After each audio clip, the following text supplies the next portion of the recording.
Hallo und herzlich willkommen. Heute möchte ich gerne eine abstrakte Form und Figur herstellen. Also es hat jemand an mich herangetragen, das ist eine einmalige Arbeit, so eine kleine Auftragsarbeit, die sich jemand privat zu Hause hinstellen möchte. Also das ist nicht irgendwie so ein Massenprodukt oder sowas, sondern wirklich so eine Sonderanfertigung. Und ich fand es sehr schön, weil man kann über diese Abstraktion sich an das Ideal, wenn wir sagen, das ist hier oben und da ist die Naturform und die naturalistische Darstellung und wir sind jetzt von mir aus da und können uns über diese Abstraktion so allmählich dem Ideal auch annähern, weil man darin erstmal wirklich vereinfachen kann, so Formen zusammenfassen kann. Man kann ja das ganze Gesicht weglassen und bestimmte Glieder und all sowas, solche wirklichen Details oder Falten, das ist alles einfach nur zusammengefasst in einer groben Form, hat aber auch für sich was ganz Besonderes und ich bewundere auch ein Stück weit die abstrakten Künstler, weil die ja in ihrem Werk auch eine geschlossene Form und eine Formensprache kreieren müssen oder einen Wechsel von verschiedenen Formen und Spannungen und so weiter, das Ganze da mit erzeugen, durch Biegungen, Linien, Wölbungen und so weiter. Also das ist durchaus auch sehr reizvoll, um Materialien auch so richtig zum Sprechen zu bringen in ihrer verschiedenen Oberflächenstruktur. Rohes Holz, grob gehauen oder sehr fein polierter Stein und sowas. Also da lässt sich unheimlich viel mit gestalten, auch mit diesen Formen. Von daher hier gerne auch mal die Anregung, sowas auszuprobieren und sich über diese Arbeit vielleicht auch dem Ideal anzunähern, dass wir uns da langsam ranarbeiten. Ich werde es noch ein bisschen weiter kommentieren, das Ganze auch ein bisschen kurz und knapp gehalten, so ein bisschen schemenhaft, weil viele von euch nicht die langen Videos anschauen, sondern nur einige Minuten. Von daher halte ich das ein bisschen kurz und ziehe nur einige bestimmte Elemente daraus. Also viel Spaß beim Zuschauen in diesem Video. Ich möchte hier nochmal kurz auf dieses Bild eingehen, das wurde mir eben so gegeben. Das war eine Arbeit aus Bronze oder geschmiedet aus Metall, so ein abstrahierter Christus stellt das Ganze dar. Hinten befindet sich noch das Kreuz. Hier kommt eben noch die Person auf den Christus und das sollte jetzt aus Holz so dargestellt werden. Ich habe mir das eben mal so ausgeschnitten, dass ich dann daraus immer separat diese schönen Frontal- und Seitenschablonen entwickeln kann, weil ich das ja danach aussägen möchte bei so einer kleinen Arbeit, die dann wirklich in dieser Größe mal gezeigt werden soll. Also das ist nicht mal wie eine Hand groß, muss ich das recht zügig aussägen, dass ich da schnell vorankomme.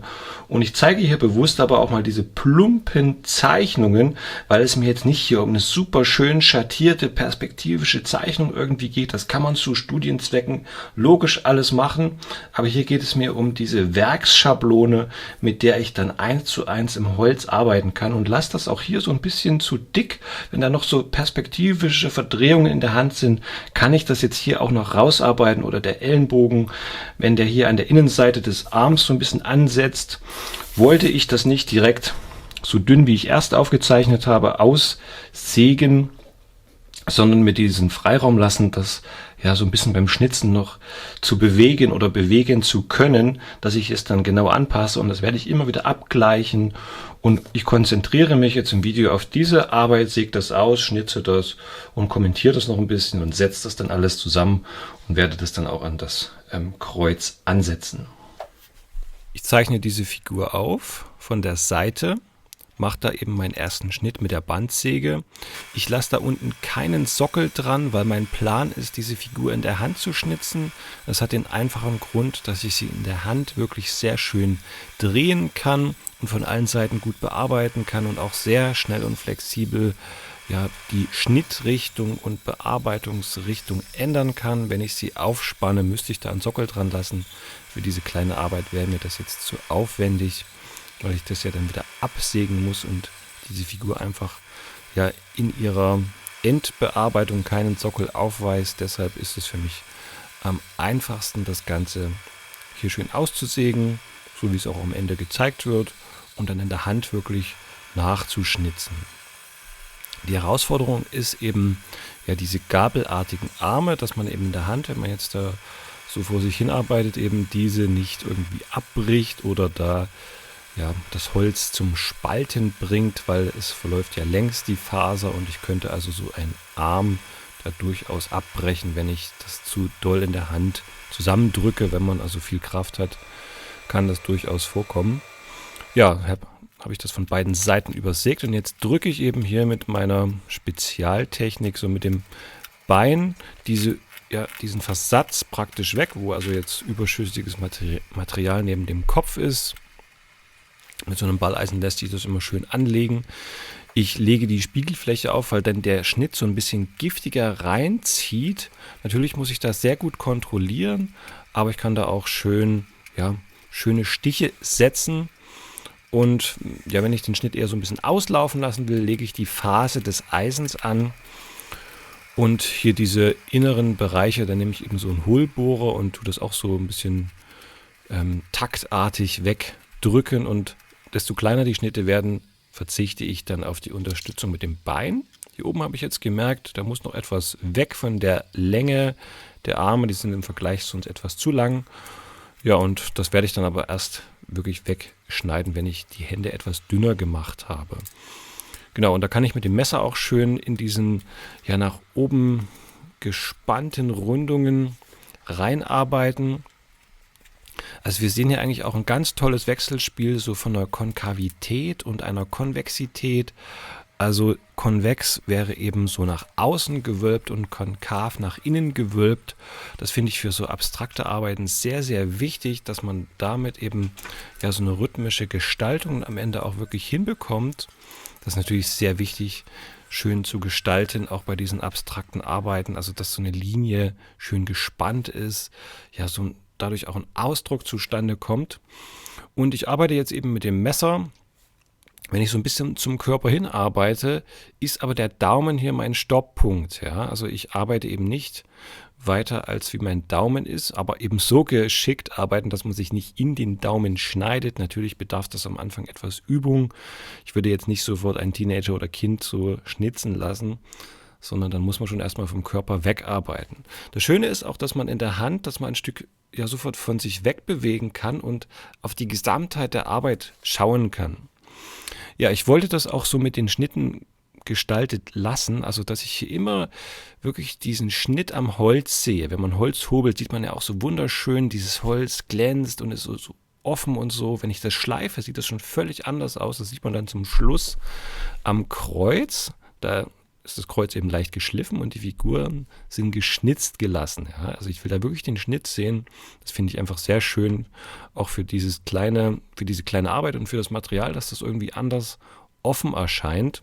Natürlich ist das Geschmackssache, man kann das auch feilen, schleifen, alles Mögliche, gar kein Problem. Gerade bei diesen vereinfachten Formen, natürlich wäre das auch gut zu schleifen. Genau, und dann bin ich allmählich fertig und habe die andere Figur, die habe ich ja schon geschnitzt, nach dem gleichen Prinzip, auch so in der Hand. Und da habe ich so Dübellöcher gebohrt und so kleine Buchedübeln mir geschnitzt, so 2 oder 3 Millimeter, glaube ich, 3 Millimeter.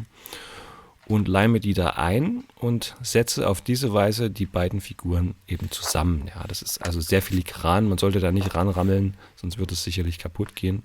Aber dann kann es auch ein schönes Ergebnis werden, weil ich kann innen diese konkave Form, die kann ich ja sonst handwerklich nicht darstellen und so lässt sich das halt sehr schnell und sehr schön gemeinschaftlich verbinden. Gut, und das Ganze noch mit Federzwingen fixiert und dann ist es durchaus fertig.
Ich bedanke mich recht herzlich fürs Zuschauen, dass du mit dabei warst. Gib mir gerne einen Daumen nach oben, wenn es dir gefallen hat, wenn es dir wirklich weitergeholfen hat.